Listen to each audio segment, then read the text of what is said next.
Next, we're going to consider the question of how to infer probabilities from observation. This turns out to be tricky.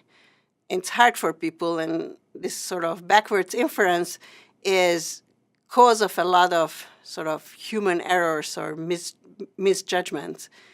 This happens from medical experiment trials where you observe that the patient has a symptom and you have to conclude whether or not it causes a certain disease, and can happen in trials where you want to infer whether someone committed a crime from some observations someone made.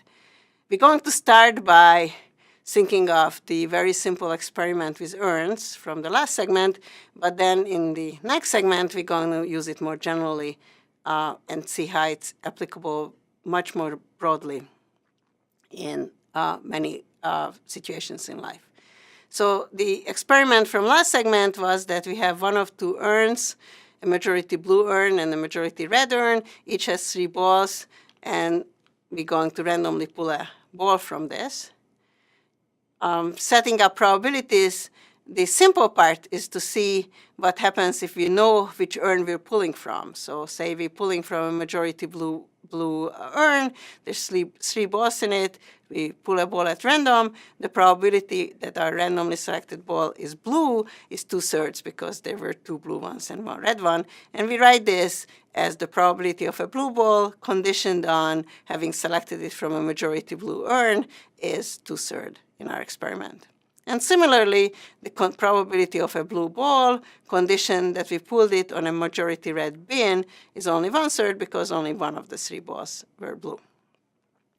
So far this was simple. What we're interested in is a backwards version. So suppose you don't know which bin you're pulling from.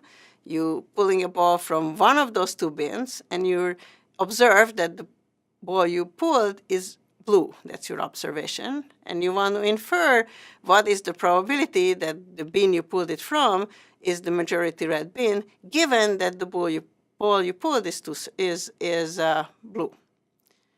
To think about this more formally, I have to set up some notation on probabilities. So we have 2 events that we're interested in, whether the urn that we're using is majority blue and whether the ball we drew is blue or red. We know the probability of a blue ball conditioned on the majority blue urn, and we want to infer the opposite, that is, or the reverse, that is the probability of a majority blue urn conditioned on the blue ball. So our space of events, the things we're interested in, what we call a sample space, is all possible outcomes depending on which urn we had and which blue we pulled. These are all the possibilities. Part of that space consists of what we call a set A. The bin is majority blue, and the other part is that the bin is majority red. That's not A. And part of the space is that we pulled a blue ball, which can happen from a blue urn or from a red urn, or majority red urn. That's the space B.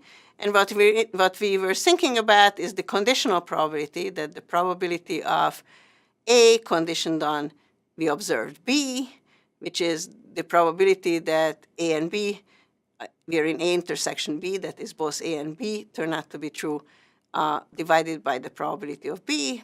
We're restricting our attention to part of the space where B is true because we know B is true. So this is conditional probability. And what we're interested in is knowing one conditional probability, condition A, B conditioned on A, we want to express the other one, A conditioned on B. This mathematical expression I just developed here on conditional probability helps us do this. We have 2 symmetric expressions, A conditioned on B and B conditioned on A.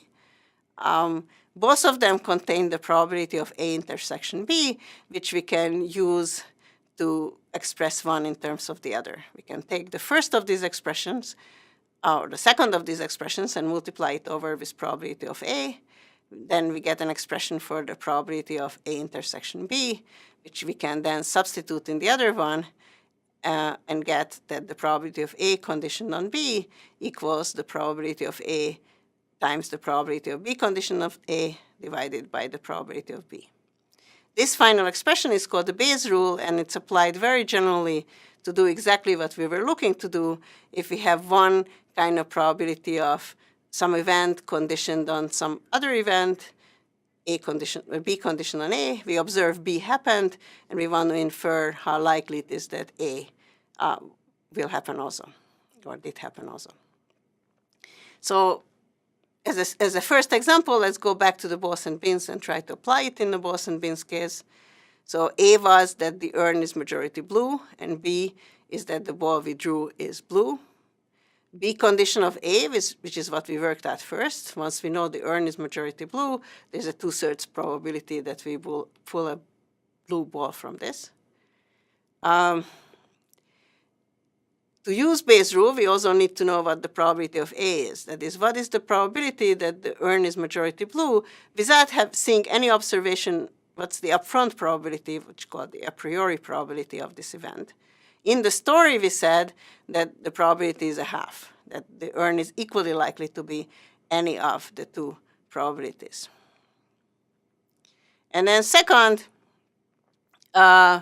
we also will need to have the probability that the ball that we drew is blue. This is actually a bit trickier to work out a priori, but in our example, the setup is very symmetric. Blue and red is occurring completely symmetrically, so the probability that the ball we drew is blue is also probability a half. And having all these three numbers, we now can get Bayes' rule to get what we want. We're interested in the probability that the urn is majority blue, conditioned on having seen a blue ball. I wrote a Bayes' rule, probability of A times probability of B, conditioned on A divided by probability of B.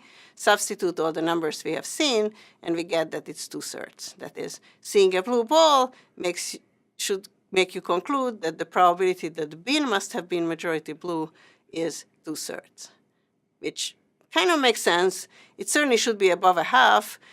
A blue ball is more likely to come from a majority blue urn than from a majority red urn, which is what this number also suggests.